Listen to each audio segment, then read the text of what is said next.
those that serve for the right reasons. Yeah. You know, and like for Memorial Day, it does. Like, I personally, in my mind, go over the friends that I've lost. You know, and it's not just Memorial Day, I think about them, but it's like, that's a day where it hurts a little more. You know, and the day you know you lost them also hurts. But that's the day where you kind of just do take a moment and you're kind of like, you know what, that sacrifice is 10 times more than anybody can ever think of. Mm-hmm. Yeah.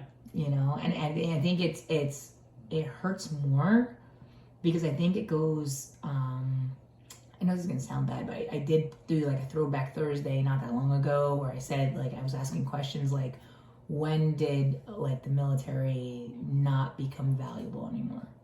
Like, I feel like people only thank the military when it's good, right? Like when 9/11 happened, everybody was like, oh, thank you. Like, you know, let's help our heroes. Let's do this. Let's do that.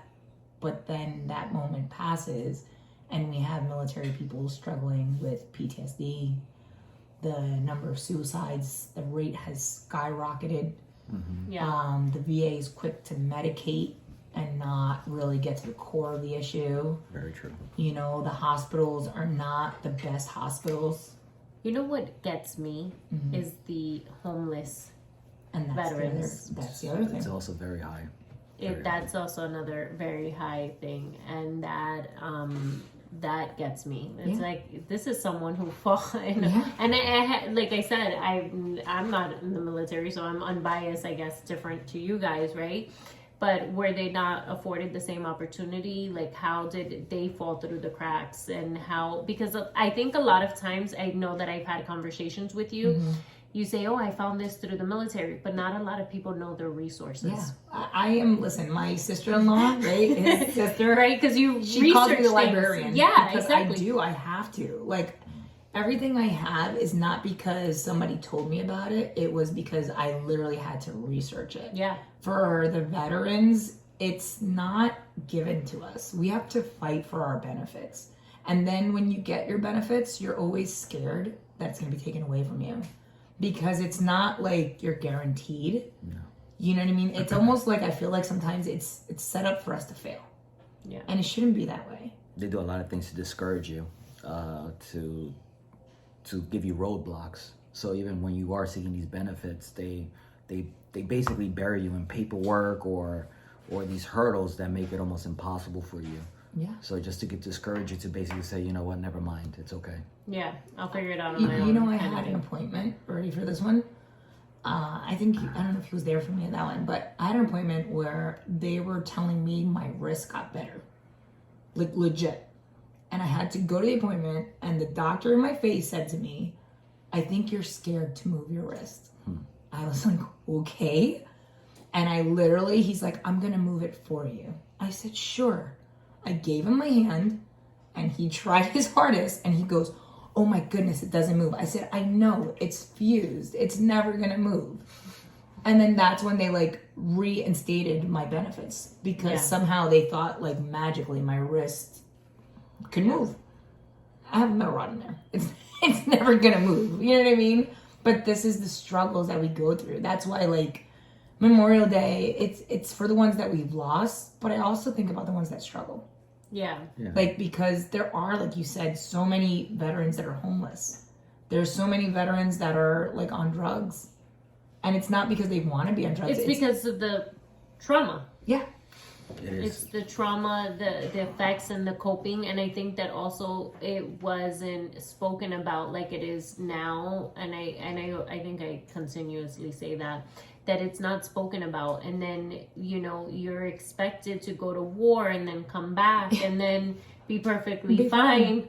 And it's not. The person is, you're going to have to learn how to adapt and return to normalcy. And I don't think it'll ever be normal. It will. Right? Am I normal? Yeah. No. I'm not. And I don't know that, but I like firsthand, right? But I know that from speaking to you or other people, and it's a scary thing. And being able, I think, just putting someone back into their home is not necessarily the best thing. They do like a transition class, right? Yeah. But I mean, I got out in 2004, so I'm hoping for the new military people. I do hope that class changed, because it doesn't, for me in that moment, it didn't prepare me.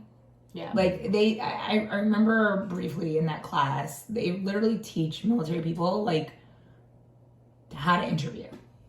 That's great, because you're getting out. Like, like when you're getting out, that's great. But what about like those that need to transition to life again? Like, it's hard. That's what I mean. Like, yeah, it's just like, and the wives or the husbands that are waiting on the other side, how to deal with that person that's going through the trauma or that saw whatever they saw and can't speak on too, because I don't think a lot of people are going to understand, because fully or to an extent, because you guys also can't speak on it. I mean, like, him and I had different experiences, and I think he tries to relate with me as much as possible.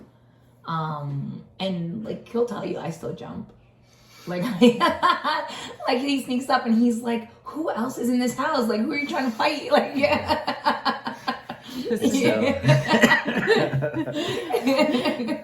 But it's real life. Right? But he gets it. Like, imagine if I was married to somebody who wasn't in the military. Yeah. Like, they'd be like, what is wrong with this chick? You know what I mean? But like, it's tough. It is a transition. It's hard. I think that's why a lot of military people become cops, to be honest with you, because of the structure. Yeah. Like, I think it's because they yearn it. Like, they yearn that, like, control, that like structure, that like chain of command, like, you know what I mean? Because that's some form of structure. Yeah, that's like the civilian job that's still militant. Like, you know what I'm saying? Because very few military people like are good behind a desk. Like, they need to be active. They need to be moving. They can't be idle. Yeah. You know what I mean? It's tough. It's really, it's tough. I don't know. I think, like, for you, what would you say, like, what's the one thing for Memorial Day that sticks out for you? One of the things that sticks out mostly is that people think Memorial Day is like wars in the past, and that you're only remembering all these, these soldiers or military that have all fallen in some form of combat. But I mean, even now, there's many conflicts, there's many operations going on as we speak right now, of the individuals that'll never be named. They'll never be in the textbook. They'll never be in news or anything like that. And you have a lot of their, other brothers and sisters that know what actually happened to them. Yeah. But they either can't speak about it, or even if they did, nobody's really gonna understand or know anything about it. It's like basically sucked up into oblivion, Yeah. I think that's true, right? Because someone like me, right? I don't know the day-to-day in the military. So they go to camp and then that's it, right? They're trained and then they do what, right? Like, you don't know. Yeah. You don't know these missions or whatever they're doing. So I think a lot of people do think that. Do think that, oh, we're honoring who for what? For going to training camp? Yeah. Or they think of the big wars. Yeah, like the ones in the you didn't go to a big war. Yeah. You're not out in Iraq fighting. Yeah. So then,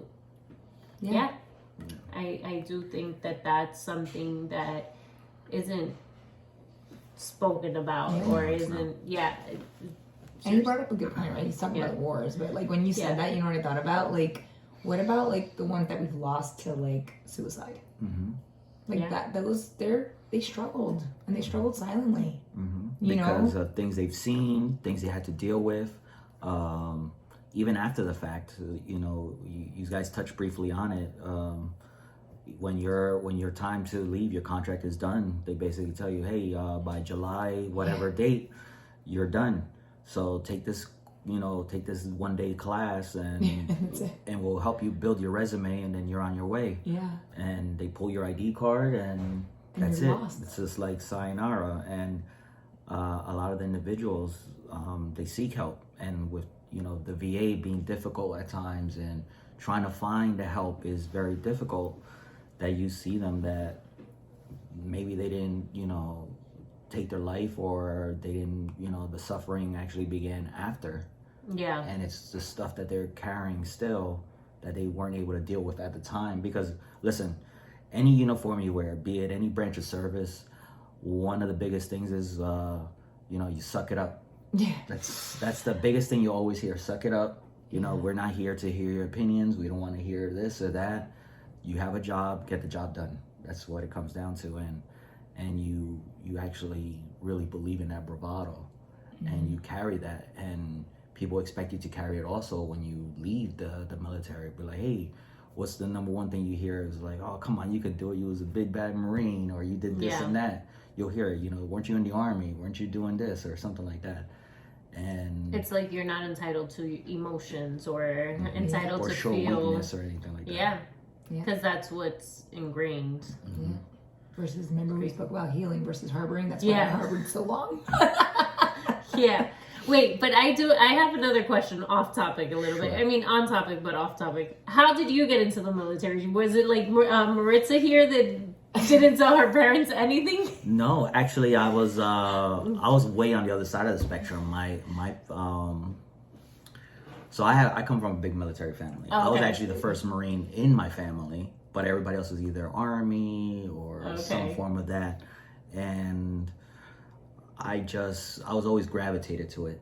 Okay. Be one of those things. And one day the recruiter was in there. They were doing these things that they do, like a mock PFT, where they do these little physical testing, and I did really well.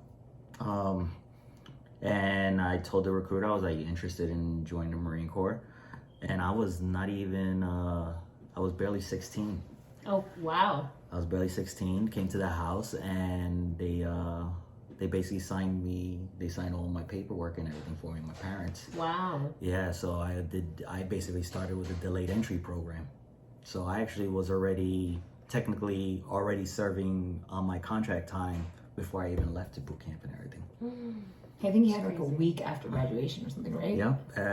While everybody else was down the shore, I was in boot camp. Wow. So you knew that all along. Like that's probably what you would end up. Yes. I pretty much knew at a very early age of what I wanted to do. But if you had the option to go to school and be a Marine, what would you have chosen?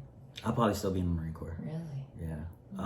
I love education. Anybody that knows me knows that I love to study. I like to learn and I like to teach. But one of the biggest things was in the Marine Corps is I learned a lot there. A lot of things that you cannot learn in a classroom. And that's through life experience, meeting people, seeing things that you normally won't see in the norm. No matter how hard you try, you just won't be able to. It was a huge experience for me, and I think that's one of those things that I wouldn't turn around and regret doing ever. What was your high and low of being a Marine? High and low. Honor grad was one of my highs. The low was probably seeing a lot of the way that the military kind of sells a lot of things to you, and they really up it up for you to be like, oh yeah, you'll be able to do this and this, and at the end of the day, the low is that you really see that you really, for most part, and I only speak personally, I'm sure there's a lot of other individuals might disagree with this, but at the end of the day, you're just a number to them.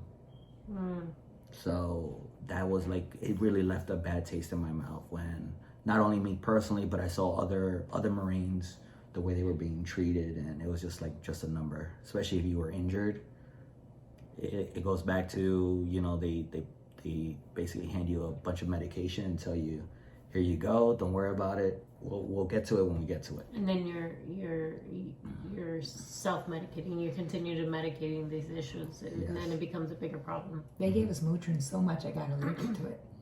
Wow. Like, I was never allergic to Motrin. Now, ooh, I'll swell. At one point, when I was injured, I was at 1,000 milligrams of Motrin. Wow. And that was like almost Tic Tacs. Basically, you was taking them like Tic Tacs. Crazy. Yeah. And people don't hear those stories, You No. don't hear those stories. And I'm one that I hate medication.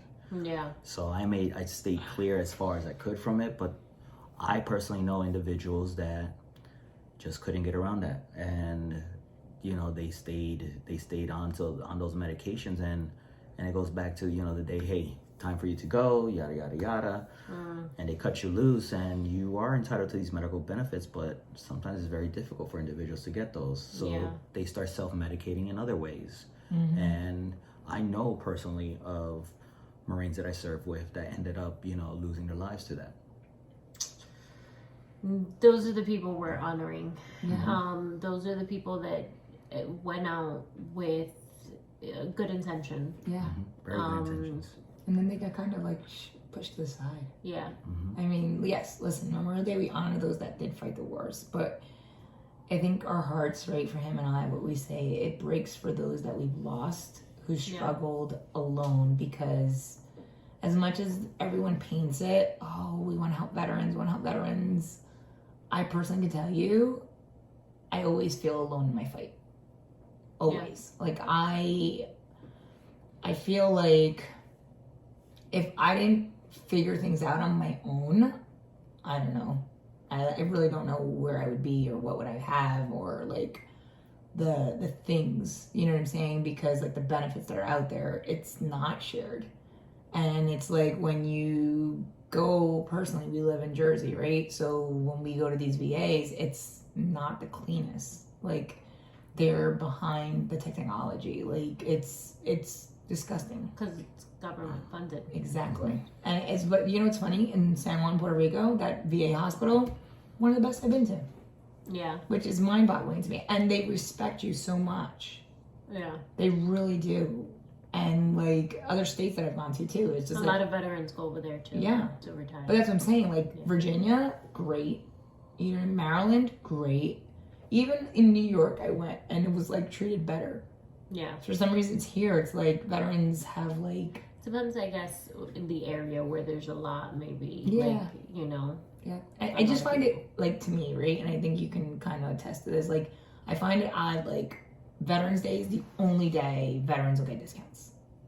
Certain places will do it all year long, but Veterans Day, that's when everyone's like, oh yeah, we'll do, you know, we'll give you an appetizer free because you're a veteran, or we'll do this. But then it's like, to me, it's like bitter, right? Because I get mad, like, so all my pain and everything I have to live with for the rest of my life is worth an appetizer. Like, you know what I'm saying? Like, that's the stuff where you kind of look around and you're like, man, like, you don't get it.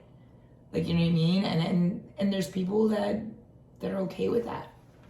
You know? I think it's just like, I mean, he's seen me, like, get emotional about a lot of stuff, you know? Because, like, you know, there's days, like, I'll cry to him and I'll be like, I don't know what 5 years holds for me. I don't. And I don't know if I will have the support of the VA. Right? These are things that it genuinely, right, scares us, I think, to a point. Yeah. Because we don't know. We don't know. I don't know. You're like, you don't know either. But what I did want to ask you, because you asked Johannes, what is your high and what is your low from being in the Marine? I think my high, wow, there's a couple highs actually. that is very true. Like when you're in the military, there's so many highs. Yeah. And it's because you're doing things that you can actually say there's very few people in the world that are doing what I'm doing right now. Yeah. There's this, you're in a small group of people that are doing something that nobody else is going to be doing. You're seeing things that nobody else is going to be seeing. Yeah. You're part of a very intimate group. You know, yes, there's thousands of military personnel everywhere, but if you actually take all their individual stories, it really comes down to being very unique in every single way. Every single way. That's why you can see all these veterans, you can see all these guys get together Memorial Day, and they can spend hours to days to months to years. There's guys that'll still be at the VFW, same bar, years later, and still learning new stories about each other. Wow. That's how unique they become. Yeah. I think for me, like, my highs was every promotion. Yeah. And then my low was getting out, not by choice. Yeah. Because I was injured. Mm-hmm. You know, it was something that was taken from me and it wasn't a choice. Yeah. That was probably my low, I think, for me. And then it was like, you know, just there was a lot of pain that came with that. You know? Yeah. It was just that, I think that was like the low for me. it's and I can relate to that because it's like once you're out of the, you get this, once you sign up and you're part of this, you're in boot camp, you're given this feeling, and you feel it all around you that these are your brothers and sisters, this is your family, this is, you are only as strong as the person next to you. Everything you do is to make sure that the person next to you goes home and that you go home. You're told from the very beginning, the moment you get off that bus, you start working together as a family. You're one, no matter what it is. But then the moment it's time to go, you're basically locked outside the door. Yeah. So you get that solid, basically it's like a guillotine. You just been cut off completely. Then you become part of the veteran status. Mm-hmm. Yeah. And it's great. Listen, when I bump into veterans, we can go back and different wars, same stories, if that makes any sense. Yeah. Mm-hmm. You know what I mean? And I love talking to like the older veterans. I do. I could sit there for hours. Like when I go to the VA hospital. She can sit with anybody. And that is true too. That is true. But it goes back to you sit down. Yeah. It doesn't matter when you served, what branch of service you served, you can sit there for hours just talking, and you'll be surprised on how constant these stories are, being consistent with each other, with people, with their understanding of things. Yeah. Like, so for the Marine Corps, right, we say Semper Fi. It means always faithful. Always faithful. Right? And I love that. Right? And our like creed is honor, courage, and commitment. Mm-hmm. And in my coaching, right, I teach that to my kids. So like the boys team here, we said Semper Fi at the end. But I taught them early. I said, listen, it means always faithful. You're always faithful to each other. Right? You have commitment to each other, honor to play this game, and the courage to just play no matter what. That was for them, right? But for us, it's like, right, the honor is wearing the uniform. The courage is to fight the battle. Your commitment is you're committed to each other. Mm-hmm. Yeah. And it's family, like you said. Like my brother served in the Navy, and I think for him, like his high too was also like getting promoted, like being an officer, but his low was also when he was getting out. Mm-hmm. It was not how your story wants to be written. Yeah. You know what I mean? It's sometimes like you have a plan, and if it doesn't align with their plan, it kind of sucks. Yeah. I didn't want to get medically retired. Yeah. You know what I mean? That wasn't at 20. What, I was 24 when I got out. You know what I mean? Like, yeah, yeah. That was nowhere in my storyline. I would say, like, when you work in an organization for X amount of years, you expect, like, when you retire from that, right? you want to go out good. You want to go out strong. You want it to and many have. Don't get me wrong. No. Yeah, of course. I'm not saying that, but I guess we can take this day and just honor you guys, honor the people that we've lost, honor people who are struggling. Yeah. Still, whether they went to a big war or they didn't go to a war. I think here in our own country, there's wars going on, internally that we don't know about. That's not mass media. Yeah. And that's something that we can just remember. You know what's something that I think would be cool to change, right? Instead of thanking a vet, ask a vet, hey, is there anything I can do for you? Because there's a lot of vets that need help in different areas of their lives. And sometimes, the older vet, if you say, is there anything I can do for you? They might actually say, oh yeah, hey, can you take me to the supermarket?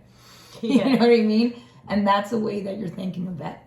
Yeah. Is helping them. Honoring them now for a change. Exactly. So go out and honor your vets, guys. Let's do what we can. Let's support as much as we can. Yes. Yeah, definitely take the time to whoever thinks that they don't know somebody that's been in the military or something, you'd be surprised. Be it in your family, be it close to you, friends. There is always somebody somehow, what is it, six degrees of separation? You ever heard that? That there is somebody there. And you'd be surprised. You'll hear some of these stories. And I know everybody has like their heroes and everybody that they look up to, but you'd be surprised how many unsung heroes there are out there of the person you're talking to is there today because of that individual that didn't come back, that individual that never see his family again or her family again, won't be able to see their children or, you know, be around any loved ones, be it friends or anything like that. So take the time to really get to know someone and help, you know, hold that memory alive. Yeah.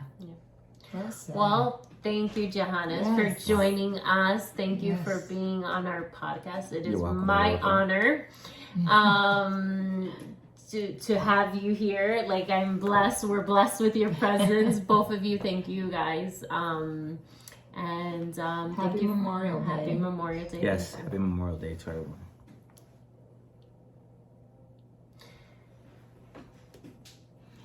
Make sure to like, comment, and subscribe, and follow us on Instagram at WeWine Podcasts. Yes, leave us comments. We need some comments. Yes. 5 stars, all right, guys? Thank you so much. And anything that we mentioned will be in our description bar. Share a veteran that you know. Put their name under the post. Oh, that's a good one. So we can honor them. Good job, They're guys. cut. I like that though. Yeah. Yeah. You thought about that on the fly. Yeah. It's all right. That was good. That was good. Thanks. Good job. Good job. Thank you. Thank you. Now we got enough. All right. Now we're We did good. 4 episodes. That was good. We did good today. Good today. Good How much today. clothes did you bring? Enough for Dustin to record 4 episodes. Yes. I thought you were doing 3. You look so grown. Stop growing. Please. I don't know. What's wrong? You don't know how to. You guys are fighting? Are you tired? You sound congested, Mama. So does she. She's also a little. Yeah. I think they all are. Do they both have spring Allergies? spring allergies? Doesn't have Did you eat Mine's pizza? better. Yeah. Did you eat pizza? Did you eat pizza? How was it? You You said thank you? You cleaned up? Yes. We're leaving. In the living room. Go clean. Go clean. Go clean. We did. We cleaned up the table, set it up. Oh, that table. They'll pinch Not your the finger. tables, but I'm saying, is there food or anything on the table? You mind me, Bella. You clean the playroom? Go do the playroom. Oh, Yes. Wherever you played. Not from downstairs. No, I was told, pa' arriba contigo. You're not That allowed. was before. You're not allowed. We're done recording now. Uh-huh. Oh, my ankle. Oh, my ankle.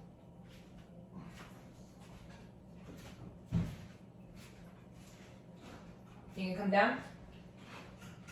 I don't know, am I allowed to? Am I allowed to come back down? No, I'm watching a movie. I'm watching Murder on the Nile.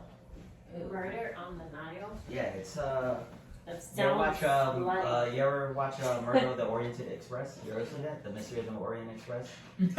It's like sounds bloody. it's based on a series of I think I've heard of...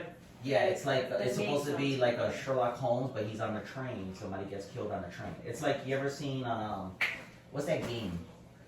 Like he got killed in the dining room with the candlestick holder. Clue. Like Clue. It's something like that.